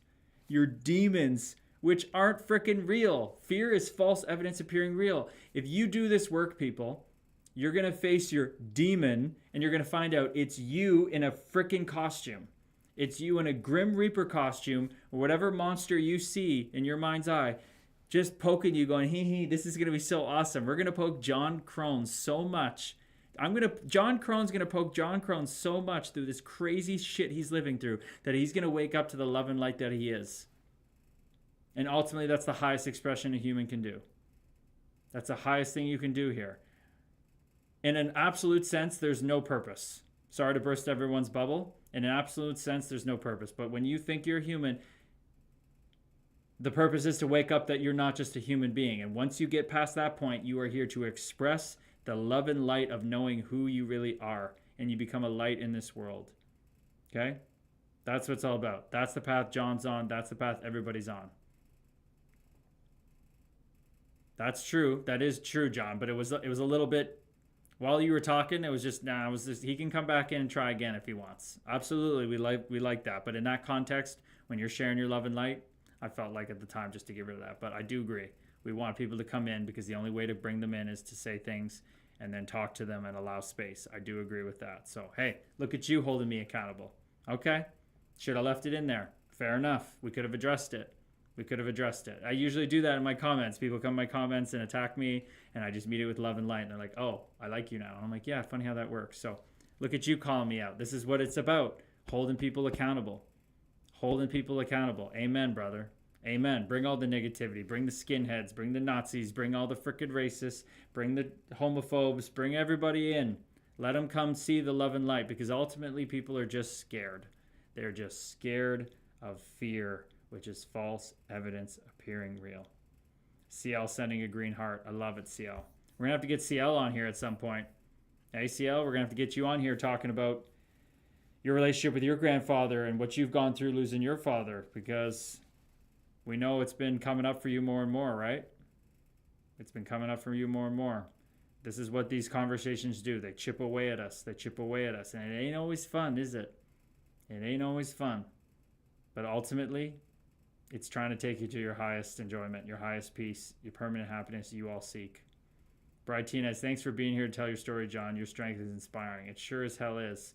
I think life has a lot more in store for John. I think John has a lot more in store for life. More than he could probably imagine right now with the kind of shit you're walking through and have in your life, man. We all have a book in us, people. We all have a book in us. It's just a matter of, are we going to be honest enough to write a book that's truly facing our darkness? Nobody's going to read a book of anybody who just half-asses it. The reason it makes books compelling is you dive in and face yourself. Every single person on this stream, in this world, if you faced your shit, honestly, you could write a book that anybody would read, and it would be as good as any athlete's bio, any sports story ever, because it's real, and it's your experience, and we are all one. Got a jet. Namaste, everyone. Have a good weekend, Brother KG. Namaste, Bride Tinez. Thank you so much, brother. Thanks for being here. CL says, you never... yeah, I'd love to get on this chat sometime. Let's go. Maybe we get you on next week. Never know what you're going to say that connects you to someone else or reveals the connection already there. Amen. Amen. Who do we got in the chat here? Sam Obermeyer. Welcome in, brother. I waved at you while Johnny was talking, but welcome in. Lauren Millick's hanging out the whole time. Brian Marty's checking out now. But we got Andrew Laurel and we got Bria. Bree Seasoner 33. We got a new joiner, everyone. Welcome in, Bria. How the hell are you? Namaste to you and yours. Divine Present Moment, fellow soul. Where are you tuning in from? What brings you to the stream? What brings you in? We love to have the yin feminine energy. We need it. Max Factor, what's going on, brother? Evan, do you remember to come join the stream and not keep playing video games or watching hockey tonight? We love it. Namaste, says CL. We got CL from Ireland saying hi to you, Bria. Say hi back. John Crone, love you, Bride Tinez. Love it. Look at the brothers circling up in here. Everybody needs to talk. Send John Crone a message. It's only going to help him. Bria's from Jersey. She says hello from Jersey. There we go. Bria from Jersey. We got Max from from Montreal tuning in. Max is always coming in the last second or messaging me after saying he missed it playing video games or watching hockey. But what brings you in here, Bria? Just from my time playing in Jersey, what brings you to the stream tonight? What makes you clock in? We've had a beautiful time. We had one of our OGs here sharing his in-depth journey of alienation from his wife, man. It's ex-wife. It's crazy. But he's sharing his love and light. We're grinding in deeper. We're not going anywhere, people. We're here to remember who we really are. Oh. Getting those spiritual chills, baby. It's so beautiful when, through my pain, I knew I was going to play in the NHL. I knew it. It's just already done. The same way I feel now about this community. It's already done. But it's coming from such a different place now. It's coming from such love and light. And instead of fighting people, I'm circling up with you all, fellow souls. And we're dropping the fight. It's the opposite. I'm wonderful, Evan. I'm wonderful, man. It's only love and light here, brother. It's only love and light here. I don't remember the last time I was upset, brother. Life is so beautiful, but it gets more beautiful constantly sharing these stories and these times with people going through what they're going through that are holding on to their love and light. It's so beautiful, man. It's already done. I tell my social media team, it's already done. What's going on, Liam Harrier? Namaste, brother. Welcome in. But it's already done, people. That's the way you view everything. Have a good time Saturday. Have a good dance playlist ready and some gum. Thank you, Shares. Yeah, I appreciate it, brother. I know all of us here. I know because I've studied this and I've found it in myself, and we're all one and the same. It's a knowing. I know all of us here know we deserve permanent happiness. I know all of us here know that we should feel that way, but we don't. Just like Tom Lowe, who came in earlier, the real estate guy, saying he's got everything, wife, kids, successful business, but he's just like, something's not right. Something's not complete. We all have that feeling. And guess what, people? If you have that feeling, regardless of what you're going through, that means you can reach it. Because guess what? You are it. You just don't know it yet. That's why it's collective memoria, which means Latin remembrance. Collective remembrance, collective memory of who we really are. If you feel that way, then you are it. You are what you seek. I'm just here as a lighthouse to point you back to that. Johnny, same to you. We're just here to point you back to what you are already. The happiness you seek in reuniting with your son, Johnny, is already inside you. All of that does is reveal it. When you get to be with him one day again, it'll just reveal how you already feel. It's already inside us. It's already inside us, people. Oh, and I want that. I know you're going to get there. I just would rather you get there sooner rather than later. Maybe in this lifetime, not the next 10. Maybe you don't have to be born and die and do this over and over again of suffering. Maybe you can realize in this lifetime. Maybe it's your time to wake up. Maybe it's no coincidence you're on this stream, because it ain't. It's just a matter of, are you ready to put in the work? And I wasn't until I needed to. And that's fine. But if you're not there yet, you can prepare the kindling. You can prepare the fire starter, the wood. You don't have to have the fire fully lit yet. But you can prepare everything around it so when shit happens, you're prepared for it. Johnny was such a strong soul that he got through his freaking mom dying of cancer early, his dad dying, and that prepared him for what he's going through now because he did the work he needed to then. But we all have every opportunity in front of us, every curriculum needed, laid out in front of us every moment to come back to the permanent happiness we are. We're just all here to help each other remember that. Johnny Crone, thank you so much, brother. Thank you for letting me know to have a fantastic movie night with my mom, Gabers. Thank you so much. Lauren Millick, I think I have that every day. Like every day, every week, I'll go back and forth how I see life. What do you mean, Lauren? Lauren, before we go, can you let us know what you mean there? I think I have that every day. Like every day, week, I go back and forth how I see life. Please let us know what you mean by that. Go deeper into that. I would love to know. There's something special with what you're sharing there. Max, I want you to watch Wilson's hit on Jake Evans and let me know if that'd be a penalty. Maybe so, but I'm more tuned into what Lauren said here. This is a little deeper than hockey right now, but I love it. I love your interest. But I think I have that every day, says Lauren. Lauren, what do you mean? I want to hear what you say there. Shersey says, Johnny, nothing can take back lost time, but when it happens, you will be closer than you ever were before with your son. Absolutely. Absolutely. Okay, I want to hear what Lauren has to say here before we check out for the night, for the great last stream of the week. What do you got, Lauren? I think I know what you're saying, but I don't want to make sure. Don't want to assume. Johnny Crone throwing the hearts in.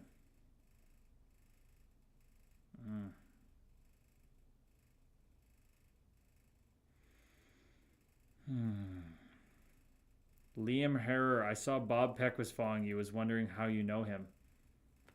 We've connected. That's a spiritual brother of mine right there. That's for sure. Very tapped in spiritual seeker. Very much remembers who he is. Let's just say that. That's what you need to know about Bob Peck. He's on that collective remembrance train. What do you got, Lauren? Let us know. I think I know what you're talking about. I don't want to guess. But you go back and forth between feeling that urge, I'm pretty sure, for the permanent happiness. Is that what you're saying?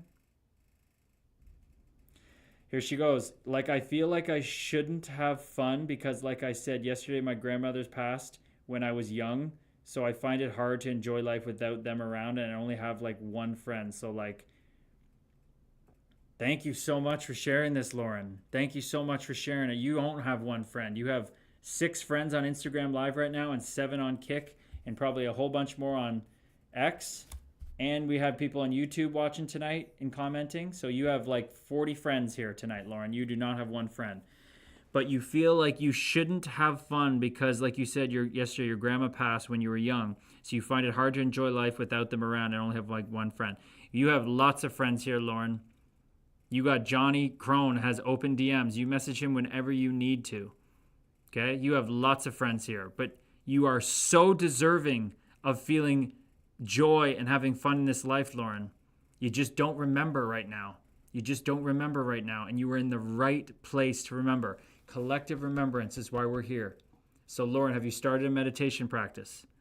I would love to know that because that is the very big step. If you start doing that every day, you start coming to these streams all the time like you are. You message Johnny Crone when you need to. You message people in this chat. You circle up here around the fire and you tell your story and you share vulnerability like you just did there. That's the way forward, people. You deserve to be so happy, Lauren, happier than your wildest dreams. Your mind literally can't comprehend the joy that's coming your way, that's coming all of your ways. Seriously. You can't comprehend the joy that's coming all of your ways. But that's what's coming through this vessel to make this stream, to make this studio, to put out the content is here to let you know that you are what you seek and it's your birthright to find that out. And if I'll be damned, I'll be here to support you and keeping the fire lit for you always to return to remember this. No matter how long it takes, in this life or the next, I'll be doing this work. Whether what plane I'm on, I don't know. But what's coming through this just wants you to know that you are enough. You've never not been enough. Do not be afraid. And you couldn't do anything wrong to fall out of love. You just got to do the work to realize it, okay? That's what we're here, and that's what we're here for. CL says, you end up feeling bad for not feeling bad, but you deserve to let go of that feeling. Exactly. Exactly. That's so true.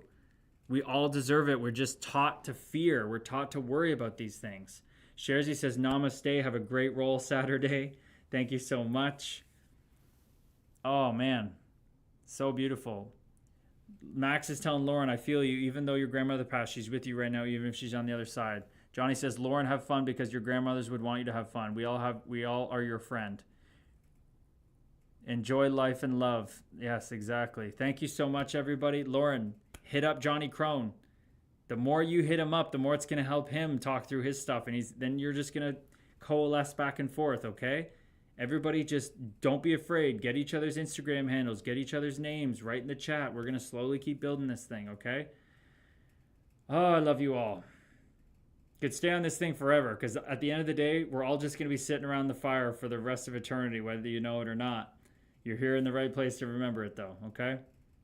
I love you all. Have a wonderful night. Let's take it out on here. Sholey's a certified compassionate listening facilitator. If you need someone to talk to, it's what he does. It's what he does. We're all... The Sharesies DMs are open as well. This is just the beginning, Evan. It's already done, people. It's already done. So thank you for everyone for sharing your darkness tonight. Johnny Crone, absolutely just killing it, sharing his whole story. Lauren, you could never possibly be alone. You have tons of friends here. Reach out anytime you need, okay? Damn. I'm just going to sit here. I'm going to warm up my tea and just melt into this love and light that you guys are sending out and being in this group together, in this collective. So thank you. No, because I think I may have tried like a year or two ago, but like working out, I can't stick to it. I gave it up after 2 days. Well, Lauren, you're gonna stick to it if you're tired of feeling like you feel guilty to have fun. Nobody else can make you do it. Nobody else can make you meditate. If I could, I would, but I can't. So you're gonna have to decide that, honey. Okay, fellow soul, you're gonna have to decide that you want to stick with it, because when I finally stuck with it, everything changed. Love and light just poured up for me. Everything changed. You will do the work if you want, but if you don't, we're still here for you anyway. You can't fall out of love. You can't do it wrong. I love you, everybody.